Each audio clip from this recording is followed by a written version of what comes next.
Oke, kali ini kita akan membahas sesuatu yang luar biasa. Sebuah dokumen dari abad ke-7 yang ternyata menawarkan cetak biru radikal untuk membangun kembali masyarakat, dimulai dari satu hubungan ke hubungan lainnya. Ini bukan sekedar daftar aturan biasa loh. Naskah ini lahir dari puing-puing krisis dari tragedi Karbala, yang ditulis oleh seorang cendekiawan bernama Imam Ali Zainal Abidin. Jadi bayangkan ya, di tengah situasi politik yang super kacau dan moral yang anjlok, beliau justru menulis Risalah Al-Hukuk atau Risalah tentang hak-hak sebagai panduan untuk membangun ulang peradaban. Nah yuk kita bedah isinya. Tapi sebelum kita lanjut, ada satu hal penting. Kita harus riset dulu pemahaman kita tentang kata hak. Nah, inti dari risalah ini ada di satu kata, hak. Dan ini beda banget sama cara kita memandang hak zaman sekarang. Kalau biasanya kita mikir hak itu sesuatu yang kita minta atau kita tuntut dari orang lain, hak ini kebalikannya. Ini soal tanggung jawab dua arah yang kita punya ke orang lain, ke diri kita sendiri, bahkan ke Tuhan. Nah, ini dia yang menarik. Ini mengubah total cara pandang kita kan? Dari budaya yang isinya nuntut melulu, jadi budaya yang fokus pada kewajiban.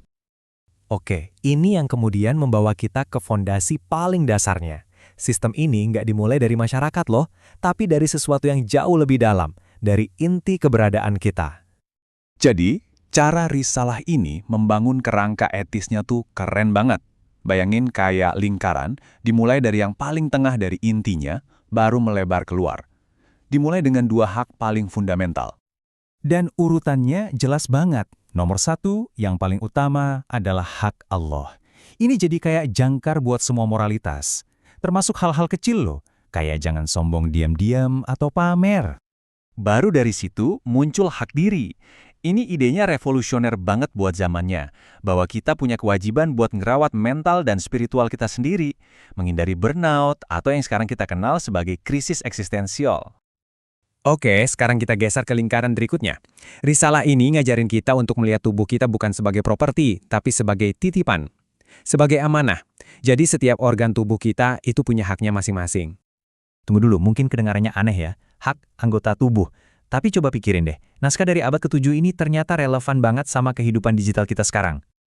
Contohnya gini, hak lidah itu dilanggar waktu kita nyebar hoaks di medsos. Terus hak pendengaran, itu artinya kita punya kewajiban buat melindungi telinga dan pikiran kita dari konten-konten toksik. Dan hak penglihatan, itu kewajiban buat menggunakan mata kita untuk merenung, bukan buat doom scrolling tanpa henti. Nah, dari diri sendiri, sekarang kita melebar keluar ke lingkaran yang paling besar dan paling kompleks, jaring hubungan kita dengan semua orang. Totalnya ada 51 hak loh yang dibahas di sini. Ini benar-benar ngebentuk tatanan sosial yang detail banget.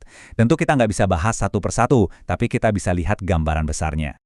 Nah, model holistik ini nunjukin gimana kewajiban itu meluas. Mulai dari diri sendiri, terus ke keluarga, ada hak orang tua, hak anak. Lanjut ke komunitas, di sini ada hak tetangga biar nggak diganggu, hak guru biar dihormati, sampai akhirnya ke masyarakat yang lebih luas lagi. Poin pentingnya, ini tuh jadi kayak buku panduan praktis. Misalnya, haknya partner bisnis kita apa? Ya kejujuran. Hak orang yang utang sama kita, dikasih kelonggaran kalau lagi susah. Bahkan, hak orang yang pernah nyakitin kita pun ada, yaitu dimaafkan. Ini benar-benar peta etika buat hampir semua interaksi kita. Tapi mungkin, salah satu yang paling relevan buat sekarang adalah hak yang menyangkut non-muslim di bawah perlindungan negara. Risalah ini secara tegas ngomongin kewajiban kita buat adil dan toleran sama mereka. Prinsip ini sebenarnya dirangkum dengan sangat indah oleh kakek penulisnya, yang bilang kalau mereka itu setara dengan kita dalam kemanusiaan. Ini fondasi yang melampaui sekat-sekat agama. Oke, terus pertanyaannya, kenapa naskah kuno ini masih penting banget buat kita sekarang? Di dunia yang serba individualistis dan serba medsos ini. Jawabannya, risalah ini nawarin solusi buat rasa keterasingan di zaman modern. Caranya, dengan mengubah definisi bahagia. Bahagia itu bukan soal mendapatkan apa yang kita mau, tapi soal memenuhi tanggung jawab kita kepada Tuhan, diri sendiri, dan orang lain. Ini akhirnya ninggalin kita dengan satu pertanyaan pamungkas ya. Di zaman yang isinya kita saling menuntut, kira-kira apa jadinya kalau kita semua mulai fokus sama apa yang jadi kewajiban kita masing-masing?